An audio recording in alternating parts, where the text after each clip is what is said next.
Welcome back. You're still with us right here on Open Exchange. ARB Holdings, that's an investment holding company in the electrical space, announced somewhat subdued full-year results this morning with the headline earnings per share slightly down at 0.6% and an unchanged annual dividend.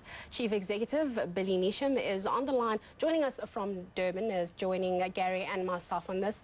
Billy, thanks for your time. Let's get straight into those specific sets of numbers. Looking at your electrical division, to be more specific, we saw revenue down 7.2%. To what extent did we see Eskom's involvement come through in these numbers? Certainly Eskom had an effect. We, particularly in the electrical division in KwaZulu-Natal and the Eastern Cape, have actually been quite strong in the electrification projects, in terms of electrification of the rural areas by Eskom. Since about February last year, Eskom has curtailed those projects significantly. And we've seen our overhead line contractors. We categorize our customers by different categories, and the overhead line contractors last year represented 12% of our total sales. This year they represent 7% of our total sales. Billy, I know in the past, the focus has been on growth through acquisition. At the moment, in the current environment, I mean, maybe if you can give us a little bit of color around like how you're thinking around I mean, you guys are obviously operating in a very difficult sector, but I mean, are you guys still looking to push acquisitions? We're certainly looking to push acquisitions. Predominantly in what we call related diversification and trading and distribution businesses, more in the with an industrial slant, rather than necessarily growth by acquisition of other electrical wholesalers. We see more opportunity in expanding our footprint by opening new branches. Billy, let's talk about your lighting vision. You said you've been able to capture market share in that particular sector there, but there were some issues there in terms of the management of your inventory levels, your corrective measures that you are using, and to what extent are we going to start seeing even more market share being created here? I think we actually, there's a lead time of about six months between securing a customer, particularly in the retail space, and actually starting to supply them. Mainly because you've got to agree the product range and you've got to source the product range from overseas and then distribute it into the various channels. And we saw one particular significant customer, there were changes in their management team, so therefore the stock came in and then they didn't have the offtake as quickly as we expected. But that's actually being resolved right now. The other thing is that as you expand your product range, so you've got to, you've almost got to estimate what your offtake is going to be. So there's a certain amount of uncertainty when you get into new product ranges. But we're comfortable that sufficient measures have been taken to actually sort that out in the future. Billy, thank you so much for that. That was the ARB Holdings Chief Executive, Billy Neesham.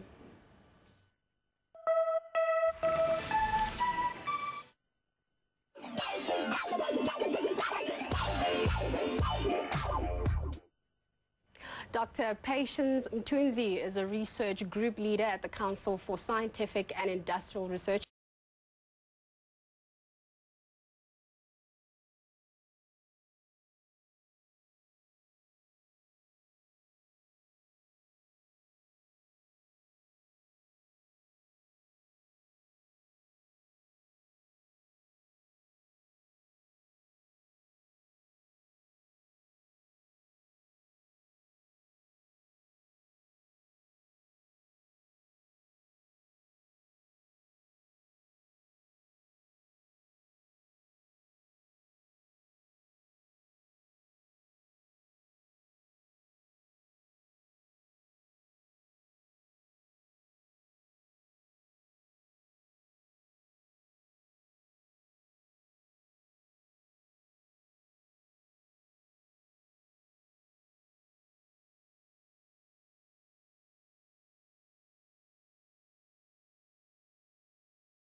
Yeah, I always check under the sofa. There might be just 900,000 lying around. You never know.